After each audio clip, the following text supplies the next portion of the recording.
Assalamualaikum warahmatullahi wabarakatuh.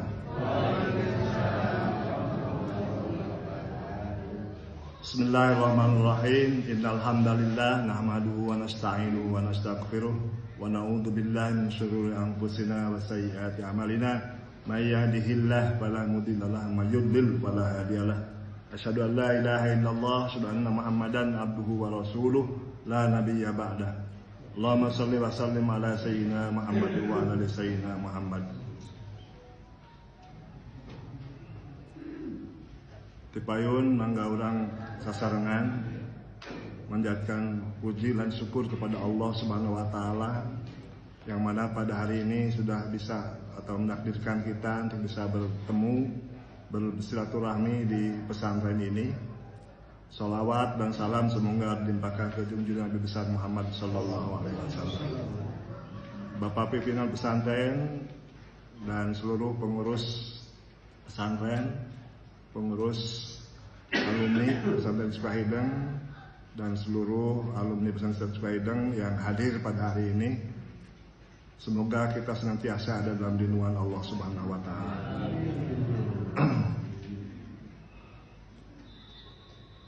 Sebelum dimulai, malah kita hadiah dulu kepada guru-guru kita yang sudah tidak ada, yang telah mendahului kita, dan juga hadiah kepada Syekh Al-Marogi ya, yang nanti akan kita baca bersama hari ini, dan seluruh guru-guru. Mudah-mudahan semuanya mendapatkan maghfirah Allah Subhanahu wa taala. Allahumma ighfir lahum warhamhum wa'afihim wa'fu anhum. Al-Fatihah. Bismillahirrahmanirrahim. Alhamdulillahirabbil Ar-Rahmanirrahim. Maliki yaumiddin. Iyyaka na'budu wa iyyaka nasta'in. Ihdinas siratal mustaqim. Siratal ladzina an'amta 'alaihim ghairil maghdubi 'alaihim waladdallin. Alhamdulillah wa syukrulillah, pada hari ini saya bisa bertemu dengan adik-adik kelas. Nggak tahu ada kakak kelas saya, ada nggak ya? Ada yang di sini tahun berapa? 67. Saya masuk aja 67 saya. Saya ini berarti Bang Kolot yang adanya. Nah, Bang Ojak bareng Bang Ojak, Toton ya. Nah, sahabatan mohon 67 sarengan, sarengan. Ngan saluhuran taya betulnya, taya tentang Ojak. Tayanya sarpo puntennya mohon. Atur nuhun, terima kasih. Puntennya ini mah dicampurnya bahasana. Bahasa Sunda, bahasa Indonesia, bahasa Jawa kan. Atur nuhun. Nah, kalau kebetulan ini kan direkam karena banyak atau ada di antara sementara orang yang meminta videonya. Dan biasanya saya putarkan juga melalui internet, tapi kebetulan sinyalnya kurang baik, jadi ya sudah, nanti direkam aja, nanti dalam kesempatan lain akan saya siarkan lewat internet. Merupakan kebahagiaan bagi saya bisa bertemu dengan kawan-kawan sepesantren pada hari ini. Dan saya mendapatkan hari kemarin amanah dari pimpinan pesantren untuk mengisi, ya bukan pengajian lah, ngobrol saja ya. Kalau pengajian mah harus yang sudah masyayikh. Ini kan semuanya sama bareng-bareng, malah mendapatkan titel kiai mungkin lebih dulu bapak-bapak ya. Saya baru setahun atau 2 tahun dapat kiainya. Sebelumnya ya si Abudin aja biasa. Nah, sekarang ini sudah 2 tahun lah hampir mendapatkan titel kiai. Kalau bapak-bapak kan sudah lebih duluan, makanya ini ya kita ngobrol saja. Tapi untuk bekal ataupun oleh-oleh nanti bapak-bapak ke rumah, saya fotokopikan ini tafsir Al-Marogi surat Al-Isra surat 17 ayat 1. Disebutkan sini i'dad wa takdim, dipersiapkan dan disampaikan oleh Al-Fakir Syahrudin Qayyubi Mahad Sukahideng Tasikmalaya. Untuk kenang-kenangan aja. Ya, jadi insya Allah pada hari ini kita akan bersama-sama mengaji surat Al-Isra ayat 1 dari tafsir Al-Maraghi. Ya nanti karena ngobrol mungkin banyak ngobrolnya, baca kitabnya mungkin sedikit ya. Ya nanti ini Bapak Kiai kan sudah bisa bahasa sendirilah nanti untuk di rumah ya, untuk isi pengajian tinggal dibacakan saja. Ini tafsir Al-Maraghi. Saya Al-Maraghi itu nama lengkapnya itu Ahmad bin Mustafa bin Muhammad bin Abdul Mu'in Al-Qadi Al-Maraghi. Ahmad bin Mustafa bin Muhammad bin Abdul Mu'in Al-Qadi Al-Maraghi. Ia lahir pada tahun 1883 Masehi di kota Al-Maraghah, Provinsi Suhaz, kira-kira 700 meter ke arah selatan dari kota Kairo. Jadi dekat dengan Kairo ya. Beliau pernah kuliah di Azhar dulunya ya, karena Azhar kan sudah perguruan tinggi tertua sedunia ya, bukan di Mesir saja. Jadi sudah lama sekali, lebih dari 100 tahun, 120 atau berapa tahun, sudah lama sekali. Dan beliau juga kuliah di Darul Ulum. Jadi kalau kita dilihat segi latar belakang pendidikannya, bukan keilmuannya, naudzubillah aja saya di bawah jauh sekali ya, tidak bandingannya. Tapi dari segi perkuliahannya itu hampir sama dengan saya. Saya sendiri kan kuliah di Al-Azhar sampai selesai itu. Kemudian yang S2-nya saya juga kuliah di Darul Ulum di Cairo University. Nah, tapi tidak sampai selesai karena ya calon saya tak khawatir diambil orang lain. Jadi, sebetulnya saya ingin lanjutkan S2 langsung itu ya di Darul Ulum itu di Cairo University. Tapi pikir-pikir wah kalau terlalu lama di Mesir diambil orang nanti waduh repot juga, nanti cari penggantinya kan susah gitu. Ya. Ya, a'udzubillahi minasyaitonirrajim. Bismillahirrahmanirrahim.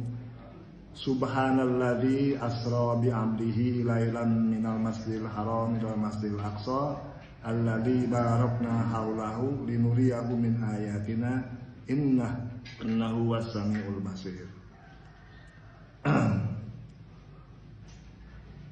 Maha suci Allah yang telah mengisrakan, memperjalankan hambanya di malam hari dari Masjidil Haram ke Masjidil Aqsa yang kami barokahi sekitarnya, agar kami memperlihatkan kepadanya di sebagian tanda-tanda keagunganku.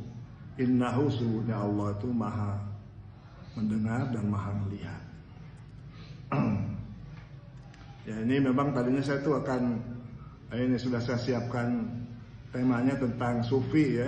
Karena kita sudah tua itu ya mungkin kajiannya ke sufi lebih pas. Tapi dilihat deh sekarang Isra Mi'raj ya, tabarukan dari Isra Mi'raj, kemudian juga ya karena katanya dalam balaghah itu harus muqtadol halnya sekarang Isra Mi'raj. Walaupun ini sebetulnya bahannya sudah biasa oleh bapak-bapak, ibu-ibu disampaikan ya dalam pengajian. Makanya ini yang banyaknya nanti ngobrolnya. Tapi ini silakan aja fotokopiannya nanti untuk oleh-oleh untuk bisa dibaca di pesantrennya masing-masing. Subhanallah ayat tanzihan lahu, membersihkan, mensucikan kepada Allah, min kulli ma, dari segala atau setiap perkara la yaliku, yang tidak layak.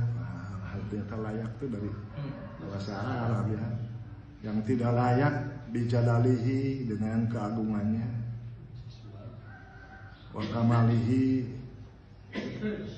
dan kesempurnaannya.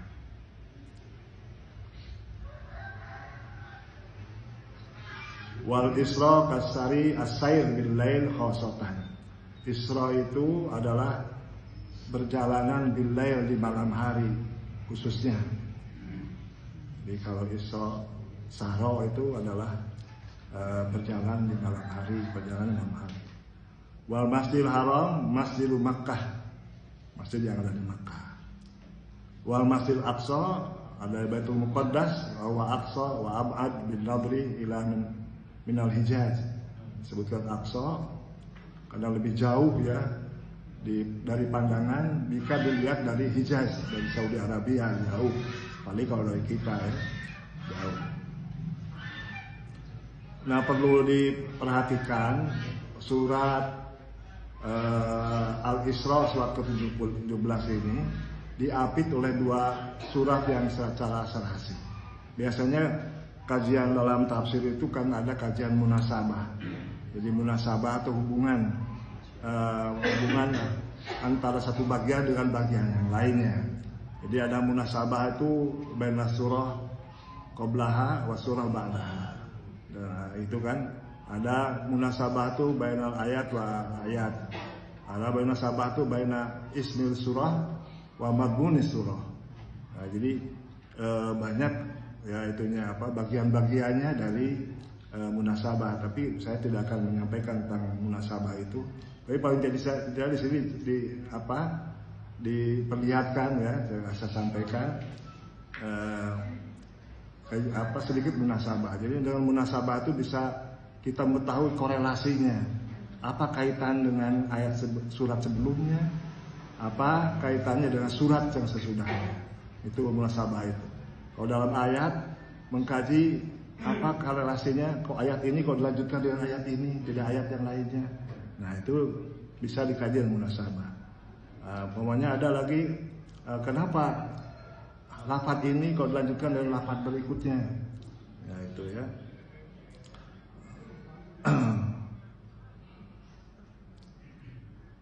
Ya,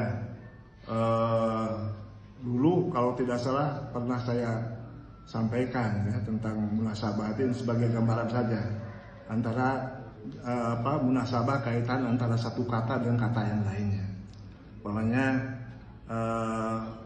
dalam ayat Al-Quran, wa ilal ibili kaifa khuliqat, wa ilas samai kaifa rufi'at, wa ilal jibali kaifa nusibat, wa ilal ardi kaifa sutihat.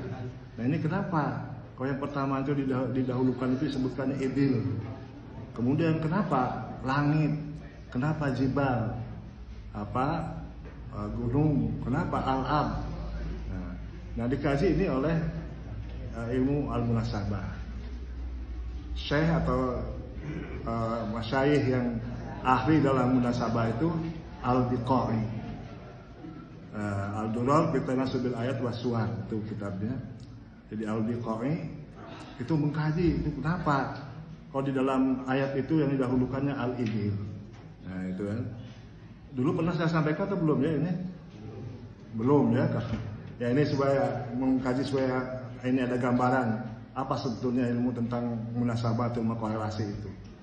Ternyata setelah diteliti oleh Imam Al-Biqai, kenapa di sana ibil didahulukan daripada langit, atau kenapa ibil yang disebutkan tidak al-hisan kuda pokoknya kan, kalau di sana ibil. Jadi itu antara lain juga sebagian ilmu tentang ilmu uslub, ilmu tentang gaya bahasa yang kaji mempertanyakan dalam susunan bahasa Arab atau bahasa Indonesia ya, kenapa ini dipilih tidak dipilih yang lainnya, apa fadilahnya, apa hikmah dari pilihan ini. Nah, ini kan kenapa tidak hison, tidak kuda, wailal hison kaifa khuliqat, tapi dalam Al-Quran wilal idili kaifa khuliqat. Ternyata ini dalam konteks nomaden. Nomaden itu orang Arab dulu ya, berpindah-pindah dari satu tempat ke tempat yang lainnya. Itu berpindah-pindah. Jadi kalau di tempat satu subur ya terus sana, kalau sudah tidak subur lagi maka pindah ke tempat yang lain yang lebih subur. Nah, alat transportasi waktu itu yang paling mudah dan sesuai dengan kemalasan orang Arab pada waktu itu adalah al-ibil, unta. Nah, unta itu sangat mudah dipeliharanya dan sangat kuat untuk jarak berapa ratus kilometer juga. Dan itu juga menyimpan air cadangan cukup banyak. Jadi kalau satu tempat ada air, minum bisa habis-habisnya ya, kolam itu. Dan itu untuk perjalanan yang cukup jauh. Dan kakinya itu sangat kuat. Nah, gitu ya. Jadi kalau umpamanya dengan kuda itu kan kata bahasa Jawa itu ringkih ya, jadi nggak bisa tahan lama. Dan lagi pemeliharaannya kan simple kalau ibil itu. Kalau kuda kan harus macam-macam kan kita lihat. Kemudian lagi telapak kakinya harus pakai sepatu, itu sangat merepotkan. Ini orang nomaden kan inginnya yang praktis-praktis saja. Hanya ya dalam Al-Quran dipilihnya al-ibil. Kaifah khuliqat, bagaimana diciptakan.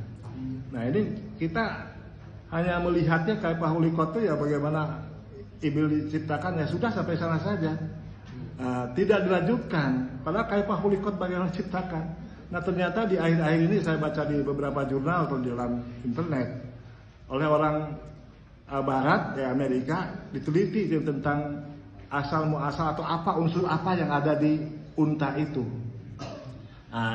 Unsur-unsurnya yang ditemukan itu dipraktekkan, diaplikasikan untuk membuat ban mobil. Sehingga ditemukanlah ban mobil yang sangat kuat, sebagaimana kuatnya kaki unta itu. Nah ini yang kita kan, padahal itu sudah diinformasikan ya oleh Allah 1400 tahun yang lalu. Tapi kita sampai sekarang, nah ini ya kelebihannya umat Islam kita itu ya belum sampai sana. Jadi inspirasi ataupun informasi yang ada dalam Al-Quran itu belum bisa untuk mendorong kita untuk berkarya ya, sehingga bisa lebih bermanfaat ya. Udah gitu, kalau sudah al-ibili kaifah khuliqat, nah itu bagaimana lagi untuk para nomaden, mereka kan cari tempat lagi yang subur. Nah, cari yang tempat yang subur itu waktu itu ya hanya melihat perbintangan di atas. Makanya ilas sabai kaifah rufi'at, melihat ke atas. Nah, di mana di langit diperlihatkan bintang-bintang yang menunjukkan daerah subur itu sebelah mana. Nah, diperlihatkan. Makanya ya wa ilas samai kaifah rufi'at. Sudah kelihatan daerah mana yang subur, kelihatan ada bintang-bintang itu, maka terus dicari itulah arahnya itu. Nah, sudah ketemu, oh di sini tempat yang subur itu. Maka carilah perlindungan rumah. Waktu itu rumah itu ya di gunung-gunung, kan gitu ya. Makanya wa ilal jibali kaifah musibah. Nah, maka terus besok tanah misalnya. Nah, kalau sudah gersang lagi, maka dia mencari lagi tempat yang subur lagi. Wa ilal ardi kaifah sutihat. Nah, gitu. Ini ilmu munasabah itu seperti itu, dan ini sangat membantu kepada saudara-saudara atau kita atau siapa yang senang untuk tahfidz Quran. Nah, karena ini kan membantu ya. Kan kadang-kadang kan urutannya ayat Al-Quran itu hampir sama, hampir satu ayat dengan ayat yang lainnya. Seperti ini kan membantu. Oh, ceritanya nomaden. Jadi kan kalau tidak seperti itu kan kadang-kadang wala samai kaifah rufi'at wala jibali kaifah nusibat, itu mana yang bingung kan. Nah, tapi kalau dengan melihat ilmu munasabah itu kita akan dibimbing. Oh, ini tentang nomaden, tentang kendaraannya dulu, tentang searah untuk mencari yang subur. Kemudian setelah itu bertempat tinggal dan mencari lagi tempat subur lagi. Nah, itu ya. Nah, itulah antara lain tentang ilmu munasabah. Nah, ini juga yang hubungannya dengan ini tadi saya sebutkan bahwa ada kaitannya antara satu surat dengan surat yang lainnya. Bahwanya juga dalam surat Al-Fatihah ya. Surat Al-Fatihah itu kan semua ajaran Islam itu ada di sana. Kemudian di sana disebutkan orang yang Shiratal Mustaqim, ada yang maghdubi dan ada yang dhalin. Nah, itu kan 3 kelompok itu kemudian dirinci dalam surat berikutnya, dalam surat Al-Baqarah. Nah, yang Shiratal Mustaqim itu ada. Itu yang alif lam dan kita berhudan dari kalau kita bulan berarti hudan lil muttaqin. Nah, itu terus itu kan. Kemudian yang maghdub itu seperti apa? Ada ayat begitu ada. Jadi ada kaitannya sebenarnya sih kalau kita membaca Al-Quran dengan melihat munasabah itu, kita sangat senang sekali gitu ya dalam baca Al-Quran itu, terbimbing sekali. Nah, ini juga umpamanya. Nah, tadi saya sebutkan dalam surat Al-Isra ini diapit oleh 2 surah yang serasi, yaitu An-Nahl. Surat 16 itu An-Nahl. Dan Al-Kahfi surat ke-18 surat sesudahnya. Surat An-Nahl itu dianggap simbol kecerdasan intelektual. Ya, karena berkaitan dengan dunia keilmuan tentang kisah lebah itu kan. Nah, di sana kan banyak tentang keilmuan. Kemudian surat berikutnya surat Kahfi, simbol surat kecerdasan spiritual. Nah, dia spiritual karena berkaitan dengan cerita keyakinan dan spiritualitas kisah Nabi Khidir dan Nabi Musa alaihissalam. Bagaimana dialog Nabi Khidir dengan Nabi Musa. Itu kan tentang pengalaman spiritual dengan Zulkarnain. Nah, sedangkan Al-Isra sering dijadikan sebagai simbol kecerdasan emosional. Nah, karena dalamnya diceritakan pengaruh kematangan emosional dan prestasi puncak seorang hamba. Itulah sehingga ketiga surah ini menempati pertengahan juz Al-Quran disebut dengan surat 3 serangkai, yaitu surat tadi IQ atau kesadaran tadi intelektual, kemudian kesadaran emosional EQ ya, kemudian SQ kesadaran spiritual.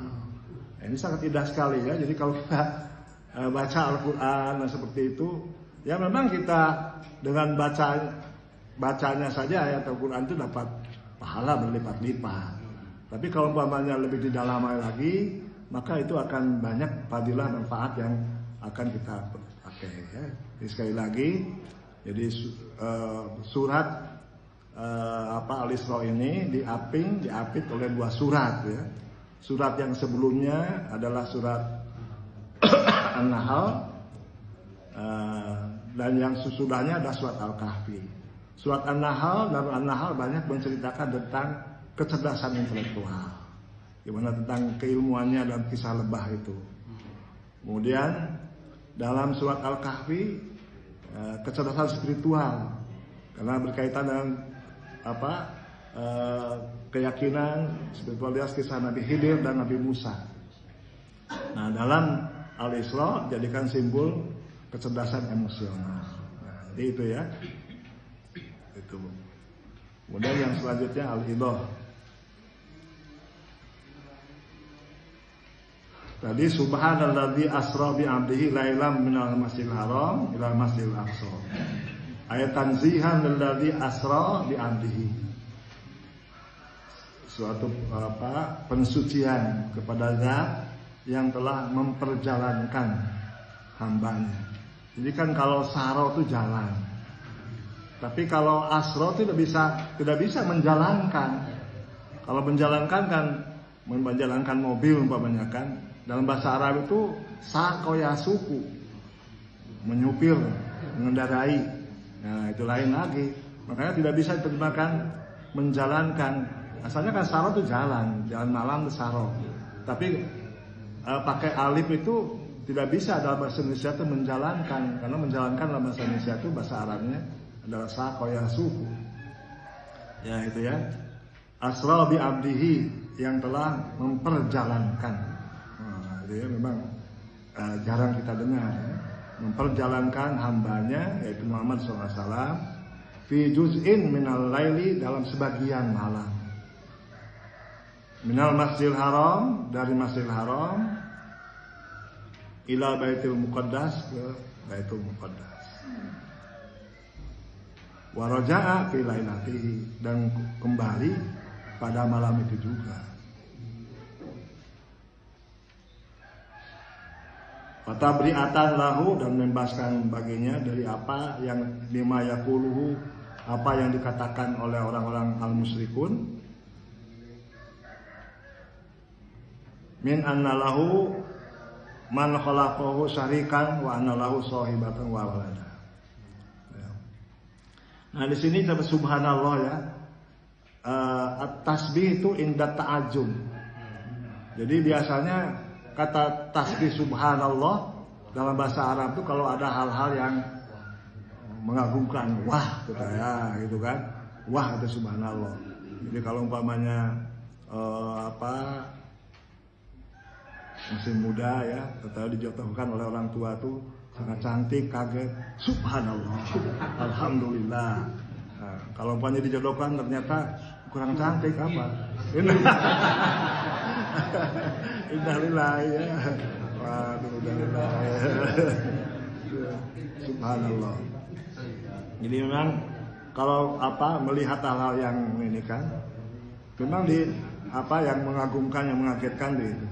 Seperti kita dalam doa itu kan, kalau kita akan mengadakan perjalanan lewat darat atau lewat udara gitu kan, ada tuntunannya. Itu apa doanya? Subhanalladzi sakhkhara lana hada wa ma kunna lahu muqrinin wa inna ila rabbina lamunqalibun. Nah, jadi itu ya. Jadi subhanallah, subhanalladzi. Itu untuk menunjukkan takdim, ada hal yang mengagumkan dan yang mengagetkan. Jadi memang ada yang membedakan ya, ada yang masya Allah, ada yang subhanallah. Kalau lafaz masya Allah itu digunakan untuk mengekspresikan rasa kagum kepada Allah saat melihat sesuatu yang indah, membahagiakan dan yang bersifat baik. Masya Allah gitu ya. Sedangkan penggunaan subhanallah digunakan untuk hal-hal yang mengherankan, aneh dan tidak lazim. Tidak lazim. Nah, ini kan Isra Mi'raj kan tidak lazim. Nah, itu kan tidak lazim karena dalam semalam itu bisa bolak-balik ya. Bolak-balik dari Mekah ke Masjidil Aqsa. Padahal konon dalam satu berita disebutkan dalam satu teks bahwa jarak dari Mekah ke Masjidil Aqsa itu ditempuh dengan kuda itu 1 bulan. Nah, itu ya ada yang mengatakan, tapi wallahu alam ya, saya belum. Tapi sehingga bolak-balik kan 2 bulan. Jadi kalau sebagian malam saja sudah bolak-balik, bukan semalam penuh ya. Nanti kita lihat ya, al-lail bukan lailan, bukan al-lail. Nanti kita lihat. Ini kan hal-hal yang tidak lazim. Makanya didahului dengan subhanallah. Ini juga berkaitan nanti dengan perdebatan antara apakah Isra itu bijasadihi atau biruhihi. Atau bijasadi wa ruhihi. Kaitannya dengan subhanallah ini. Nah, disebutkan at-tasbih inna ta'ajjub. Tasbih di sini adalah untuk ta'ajjub dan kaget.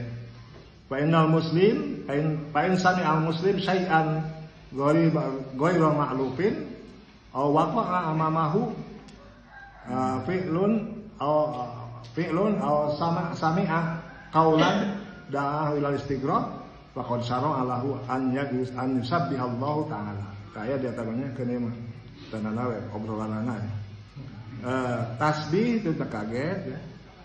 Maka orang muslim itu apabila mendengar sesuatu yang tidak lazim, pada makhluk yang tidak biasa, atau ada di depannya itu perbuatan atau ucapan ya yang kaget, yang tidak aneh itu, yang aneh, yang da'ah ilal istighrab, yang menyerunya mengakibatkan dia kaget, faqad syara'a lahu an yusabbihallahu ta'ala. Maka telah disyariatkan baginya untuk baca tasbih. Nah, apa syariat alasannya? Faqad warada an Abi Hurairah radhiyallahu anhu. Ya.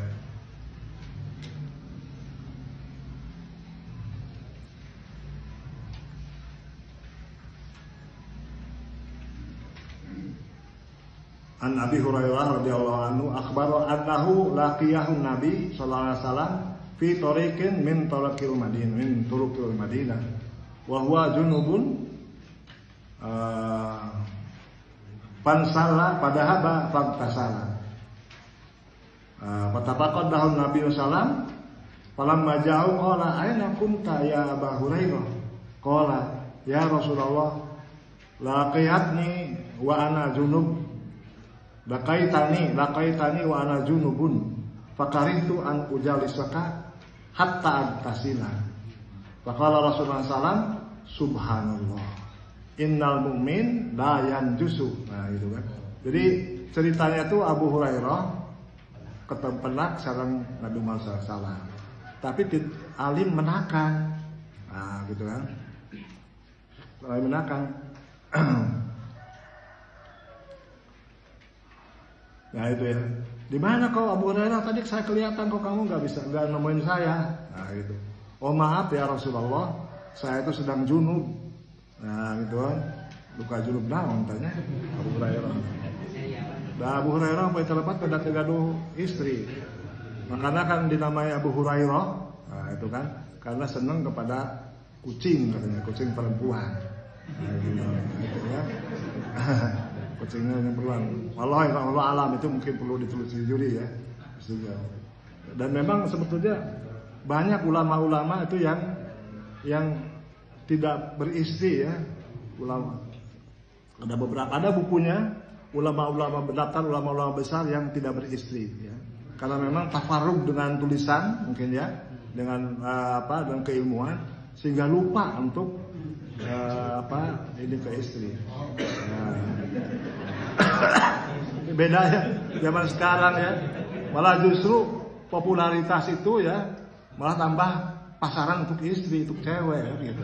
Nah, kalau tambah popularitas jadi apa, jadi kiai, jadi profesor, kan pasarannya kan lebih tinggi kan, banyak ibu-ibu, janda-janda yang pada mau ya kan. Nah, itu kan beda dengan ulama-ulama dulu malah tidak mau ya, untuk beristri karena tafarrug dengan keilmuan itu. Nah, kemudian ya, itu tadi ya tentang Abu Hurairah wah saya tuh tidak bersedia, tidak mau untuk duduk bersama antum sehingga saya mandi besar dulu gitu kan. Rasulullah subhanallah kata subhanallah karena kaget gitu kan, kenapa harus demikian gitu kan. Nah, itu kan hal yang kaget. Rasulullah bersabda subhanallah innal mu'mina la yanjusu, mukmin itu tidak najis gitu ya. Nah gitu kan ya.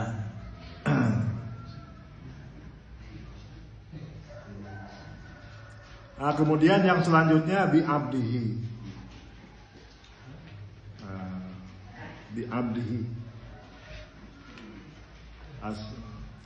Alladzi asra bi'abdi. Tadi asra kan sudah jelas ya.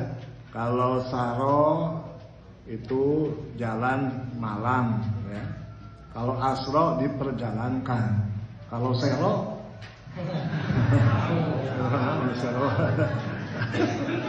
ini ya tak ayah lah sero bahasa Arab ya.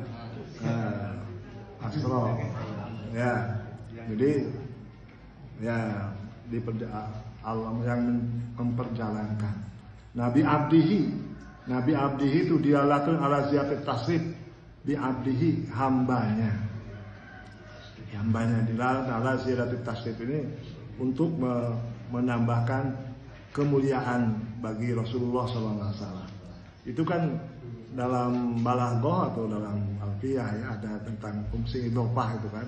Idhofah itu ada yang bisa mengangkat mudhof ilaih gitu kan. Nah, bi abdi. Pokoknya dalam bahasa Indonesia saja. Kalau abdu itu kan hamba. Abdu. Tapi kalau Abdullah kan hamba Allah. Dan itu ibadur rahman itu kan sangat, untuk menjadi ibadur rahman itu kan banyak persyaratan-persyaratannya. Itu kan harus jadi bangga sekali kalau sudah bisa tentang ibadur rahman. Nah itu kan. Nah, tapi kalau abdun saja hamba itu hamba saya. Tanggapan orang itu ya agak hina gitu kan. Tapi kalau sudah Abdullah hamba Allah maka langsung tasrifan lahu. Nah beda ya pokoknya di sini aja dalam tentang ini yang memuliakan mudhof ilaih ini pembantu. Pembantu maaf saja dalam budaya kita ya, sebenarnya kan tidak boleh menghinakan. Kalau pembantu ya dianggapnya kurang level lah gitu. Tapi kalau pembantu rektor itu lain kan gitu. Nah ini sama dengan abdihi ya, abdihi gitu. Kalau jadi saya tuh sering mengajar bahasa Arab tuh, mengajar balaghah itu saya sering dipadankan dengan istilah-istilah bahasa Indonesia.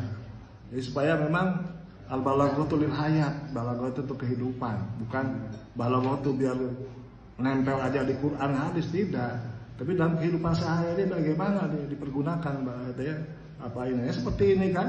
Jadi kalau umpamanya Abdu tadi tasrifan lahu memuliakan Rasulullah, enggak itu tergambarkan. Tapi kalau diilustrasikan dengan tadi ya, pembantu. Nah, itu kan. Pembantu kan dalam asesi kita kan pembantu ya seperti itulah, gitu kan. Tapi kalau sudah pembantu rektor, wah itu syaratnya minimal doktor itu. Dan gajinya banyak gitu. Nah, itu jadi sudah, nah itu ya. Ya lailan. Nah, bi'abdi lailan. Ya, di sana mungkin tidak ada, ini tambahannya dari berbagai sumber ya. Lailan kalimatu asra ma'naha lailan, di anal isra la yakunu illa lailan. Jadi Isra itu kan jalan malam, tapi kok kenapa pakai lailan lagi? Nah, gitu kan. Sehingga ada dorpun murakkabun, ada dorab yang lipat dan tangkap-tangkap. Ya, mesti kan, ya biasa dalam usul gitu, mesti dikaji itu kenapa. Kalau sudah ada Asra kan jalan malam, kenapa pakai lailan lagi? Apa faidah tu dzikru lailan? Apa faidah penyebutan lailan di sana? Hatta nafhama anna rihla at-tawilah minal baitul haram ila masjidil aqsa wal uruj ila sama kanat kulluha fi juz'in minal lail. Jadi perjalanan panjang dari Baitul Haram ke Baitul Aqsa itu dan naik ke Sidratul Muntaha itu semuanya itu ada dan sebagian malam saja, juz'un minal lail. Wa qad ja'at kalimatu lailan badalul laili, sebagai badal dari lail. Badal apa? Ba'din kul apa ya? Badal dari al-lail. Di anal lail tadullu alal lail kullahu. Nah, karena kalau malam itu malam secara keseluruhan. Makanya di sana tidak disebutkan al-laila asrobi abdihil laila, ya, tapi lailan. Nah, jadi bukan semalam, di malam hari. Jadi kalau semalam kadang-kadang asosiasinya kan dari maghrib sampai subuh. Nah, itulah al-laila. Tapi dalam Al-Qur'an lailan. Nah, jadi faqad tamma fi juz'in minal lail faqat la boleh salal kullahu. Jadi hanya sebagian dari malam saja. Nah, jadi itu ya rahasianya kenapa lailan, tidak al-laila. Dalam bahasa Arab lailan punya berapa makna? Ada makna yang berarti malam, yaitu lawan siang. Enggak, pemimpin yogi dicatat-catat. Katanya di dia namanya ada buku. Ada makna juga majaz seperti gelap atau kegelapan. Banyak kan makna majaz itu kan yang mana yang tidak bisa diartikan secara letterlek. Itu majazi ya. Malam. Ya. Kemudian ada juga malam tuh al-lail itu kesunyian, keheningan, kesyahduan, serta ada makna juga kekhusyuan, kepasrahan, kedekatan kepada Allah. Itu dalam beberapa konteks. Jadi kalau disebutkan dalam Al-Qur'an kata lail itu konotasinya itu tadi. Jadi ada kalau malam ada mana kegelapan, banyak konteksnya. Ada sunyi, ada hening, ada syahdu, ada khusyuk, ada kepasrahan, tawakal, dan taqarrub. Itulah konotasi penggunaan lail dalam Al-Qur'an seperti itu. Dalam syair klasik Arab dulu Mang Ojak hafal pisan ya ada ya. Ungkapan lailah banyak digunakan ketip makna alegorisnya pada majazinya daripada makna literalnya. Seperti misalkan ungkapan syair tentang pengantin baru. Nah, dulu ya. Ya lailatul ya naum zul ya sub kif la tatla. La tatla. Ala ayyuhal lail tawilu alan jali bisubhin wa mal isbahu minka bi amsali. Jadi ya lailatul ya naum zul. Wahai malam, lestarilah dirimu. Udah aja malam terus. Itu kan pengantin kan gitu ya. Sudah pernah jadi pengantin atau mau ulangi? Kan kalau jadi pengantin kan begitu, maunya tuh malam terus. Kalau kedengaran mau pujian mau apa adzan subuh, aduh gitu nangis. Adzan subuh deui lah gitu ya. Ya lailatul ya malam teruslah berkelanjutan ya naumsul ya janganlah tidurlah. Nah, itu kan malam pengantin katanya dulu ya. Ya subh. Ya, kif la tatlu subuh. Tahan ya. Janganlah kamu menampakkan la tatlu. Yang dulu lah ada melihatkan. Ala ayuhal lail wahai malam panjang. Ya.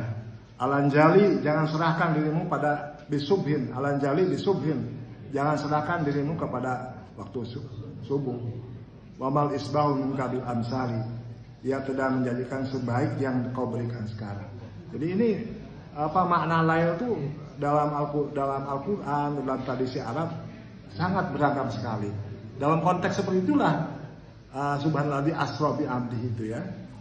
Kata lailan dalam bait itu berarti kesahduan, keindahan, kenikmatan, kehangatan. Sebagaimana dirasakan oleh para pengantin baru yang menyesali pendeknya malam. Nah, itu ya. Kemudian perhatikan Imam Syafi'i. Man talabal ula sahirul layali. Barang siapa mendapatkan martabat utama, banyaklah berjaga di waktu malam. Ya, tapi jangan begadang yang gak keruan ya. Nah, kata Umar Irama itu kan boleh. Bukan sekadar berjaga. Kata al-laya di sini diartikan keakraban dan kerinduan antara hamba dan Allah. Nah, itu yang perlu kita insankan. Imam Syafi'i itu ya. Man talabal ula sahirul layali. Barang siapa mendapatkan martabat utama, banyaklah berjaga di waktu malam, maksudnya untuk beribadah.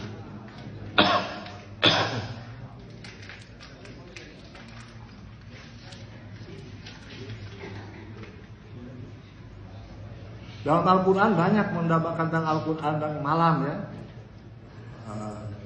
A'udzubillahi minasyaitonir rajim. Wa minal laili fatahajjad bihi nafilatan lak. Dan pada sebagian malam hari salat tahajudlah kalian sebagai suatu ibadah ya yang ya seperti ibadah tambahan bagi kalian. Tuh, kemudian juga dalam Adzariyat apa itu? Mereka sedikit sekali tidur di waktu malam dan akhir-akhir mereka mohon ampunan. Jadi kata Laila dalam beberapa surat itu ya qalilan. Gimana ayatnya itu? Oh, bukan. Nah ya, apa panjangnya itu? Coba dicek lagi ya. Adzariyat 17.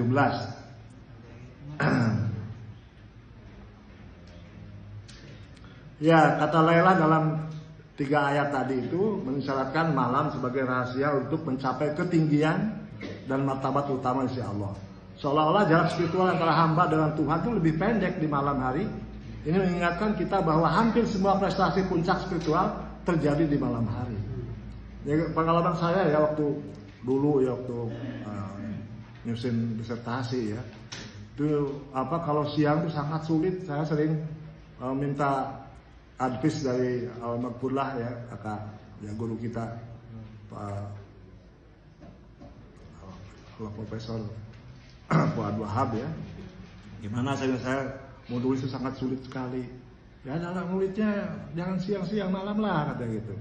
Lalu coba lagi hanya dibersihkan di meja itu, kemudian taruhlah pot bunga atau kalau kamu senang lagu-lagu Mikusum, senengkanlah Mikusum atau apa ya. Sehingga kamu bisa jenak duduk di kursi gitu. Nah, biasanya kan yang suka tuh untuk jenak, untuk tenang duduk di kursi itu yang repot itu ya. Paling kalau ada televisi atau apa ya sudah itu. Tapi kadang-kadang ya, atau kalau sejam atau 2 jam satu paragraf pun nggak tertulis, nggak ada kadang-kadang gitu ya. Nah itu jadi. Tapi kalau malam insya Allah. Dan lagi kalau kita kerjakan belajar malam 1 jam saja ya. Umpamanya lah dari jam 3 sampai subuh ya. Bagi kawan-kawan yang sedang nulis disertasi ya atau apa, kalau bapak-bapak yang mau berkarya, coba pergunakan itu qobailah subuh itu ya.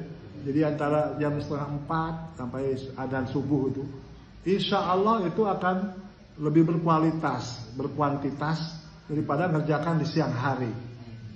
Di siang hari itu kadang-kadang seharian itu tanpa ada yang bisa dilakukan apa-apa. Tapi kalau malam itu ini. Dan pengalaman saya juga waktu dulu kan nulis disertasi itu kan sebagai istilahnya uzlah. Jadi di Mesir selama 6 bulan.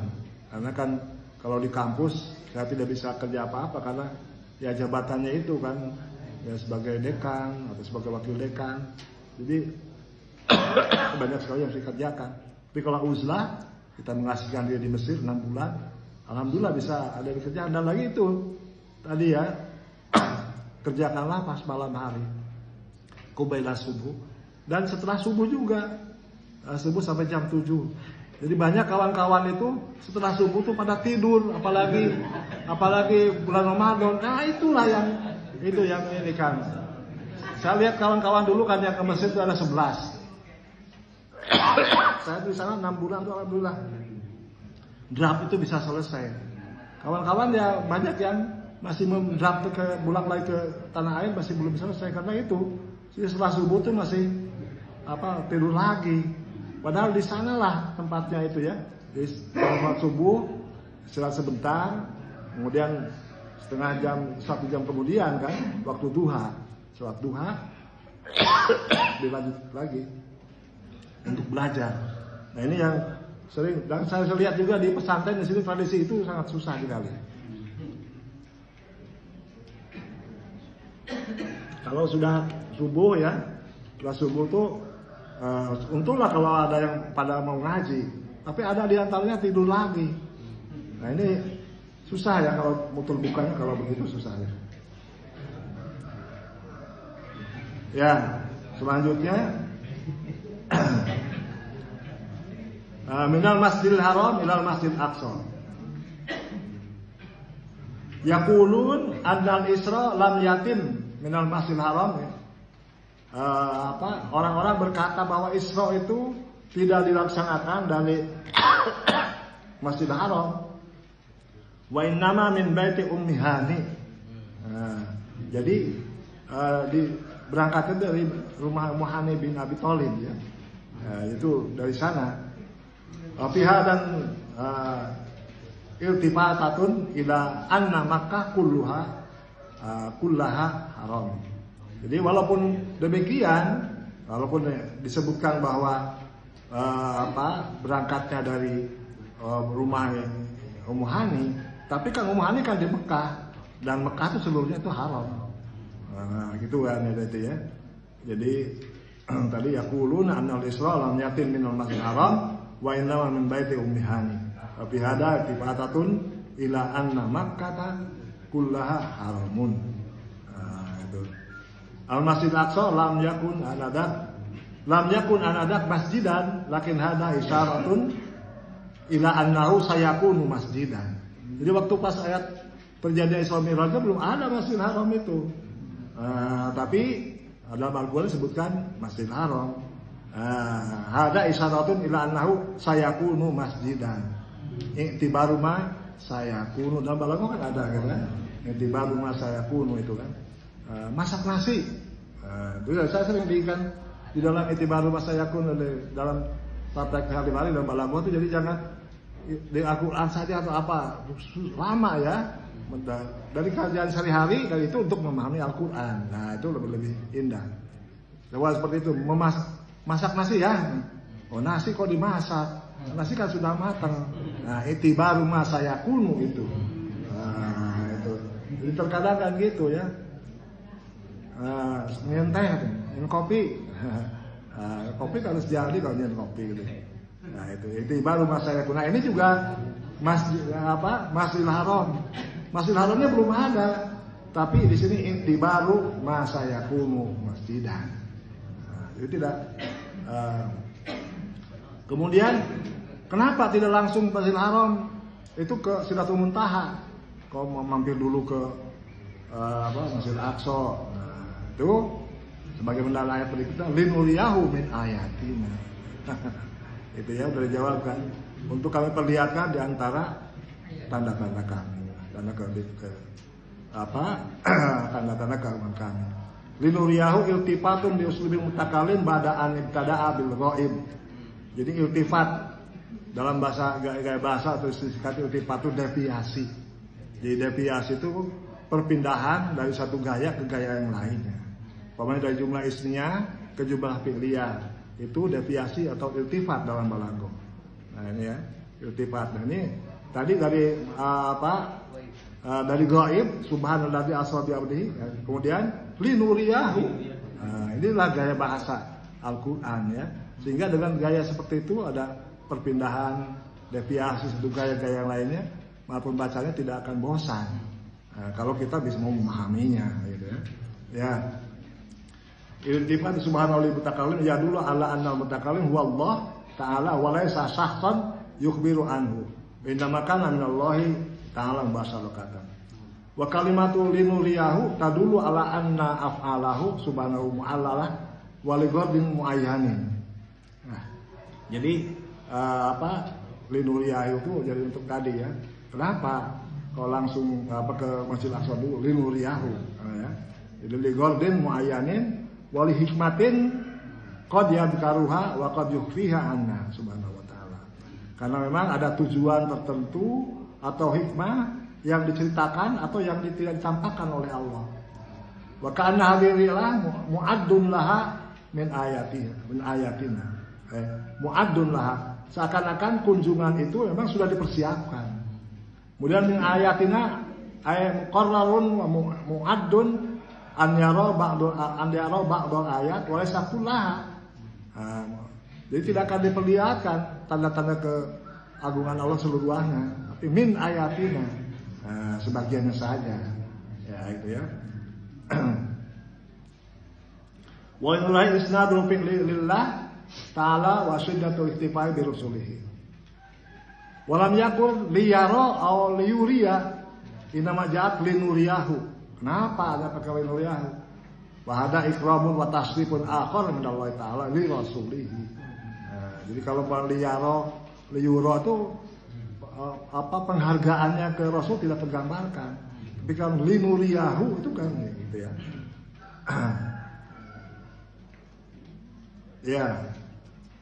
Kan ada tanda-tandanya yang dilukiskan itu, ada yang bercocok tanam, langsung panen. Nah, bapak-bapak terus biasa itunya yang itu ya ceritakan. Kemudian alladzi barakna haulahu. Saya betul terus jam sana kan? Lama kan bisa tanya. Dan? Apa ini jam semana? Setengah ada tahu lah. Nah ini yang seperti sering saya ajukan ya, contohkan kepada anak-anak dalam balaghah itu kan ka'annaka samsun wal muluka kawakibun. Terus wa in tala'at wa in tala'at lam yabdu minhunna kaukabun. Jadi Pak itu kan kasamsun, dia tuh samsun. Sedangkan kami ini adalah kawakib, gitu kan. Jadi adalah kami ini hanya bintang-bintangnya. Jadi kalau matahari terbit, bintang sudah gak ada. Makanya nanti saya tanyakan Pak I akan ada jam salah, jangan sampai itu salah. Kalau gitu bukan anak kasang sudah gak berguna ya. Nah ini yang menggunakan dari balaghah untuk kehidupan hari-hari itu gitu ya. Al-balaghah lil hayat digunakan seperti itu. Barakna haulahu asnada ta'ala al-mubarakah li nafsihi li dalati ala ta'zim. Ayat barakna haulahu ay alladzi ja'alna haulahu al-barakah bisukanihi wa fi ma'asihim wa aqwatihim wa hurufihim wa hurusihim. Yang telah kami jadikan di sekitarnya itu barokah. Barokah itu fihi ziyadah, ketambahan kan, untuk penduduknya, untuk kehidupannya, kekuatannya, dan lain pertaniannya, pertanamannya. Nanti kita lihat ya di sana haulahu, alladzi barokna haulahu, tidak baroknahu yang kepada Masjidil Haram, Masjidil Aqsa tidak. Alladzi barakna haulahu. Nanti kita lihat ya nanti rahasianya apa itu. Barakna haulahu asnada ta'ala al-mubarakah li nafsihi di dalati ala ta'zim taya databanya. Walam yakul burika haulahu. Jadi disebutkan diberkahi sekitarnya. Wan nun di sana barakna li ta'zim. Lam yakul baraknahu. Di sana sebutkan tidak baroknahu tapi baroknahu lahu. Bal qala baroknahu lahu li'annahu law qala baroknahu lan hasarat al mubarakah bil masjid pakot. Gitu kan kan ditolong terjemah tuh ya jangan terus langsung haratos. Nah, jadi di sana itu disebutkan baroknahu lahu, tidak disebutkan baroknahu. Kalau disebutkan baroknahu itu kan, maka barakah itu hanya terbatas pada masjid saja. Ya itu baroknahu, tapi ini barokna haulahu. Nah, gitu ya. Keindahnya bahasa Al-Qur'an. Amma barokna haulahu fa huwa yasmiru kullama haulahu. Nah, tapi kalau disebutkan barokna haulahu, maka akan melingkupi, mencakup apa yang ada sekitarnya. Wa huwa ta'limun lil masjid nafsi, dan itu juga memuliakan pada masjid itu sendiri. Walakin lahu isyaratan anal mubarakah haulal masjid aidon. Dan tapi keberkahannya itu juga di sekitar masjid juga. Walam yakul barokna ma haulahu. Walam yakul barokna ma haulahu ya. Tapi barokna haulahu, nah itu jadi berusul dari sana ya, dilibat dia. Di barokna haulahu. Walam yakul barokna ma haulahu, tidak barokna ma haulahu. Lianahu inda idin ta'ni al asya. Jadi kalau pakai ma ayat al asya. Faida zadatil asya zadatil mubarakah. Kalau asyanya banyak, barakahnya tambah banyak. Nah, ya. Faida dahabatil mubarakah. Kalau asyanya tidak ada ya, akhirnya barokahnya tidak ada juga. Nah, gitu ya. Lakin al mubarakah kanat mutlaqatan tasmilu asya'a manawiyah wa madiyah wa ruhaniyah. Jadi mubarakah itu mutlak, tidak dibatasi ya, mencakup ke yang spiritual atau material, gitu ya. Bima Allah Taala min rizkin wa irsalin rusul. Nah di sana keberkahannya antara lain adalah diutusnya nabi-nabi, mayoritasnya adalah di sekitar itu. Mungkin ya timbul pertanyaan,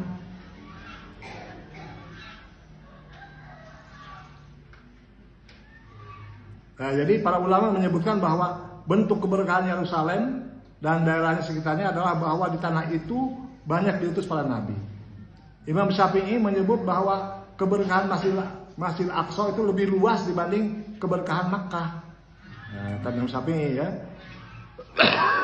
Itu dirujuk kira apa itu. Sebab Allah menyebut keberkahan Masjid Aqsa, Allah menyebutnya dalam Al-Qur'an barokna haulahu. Barokna haulahu ya. Tapi kalau untuk Mekah itu apa?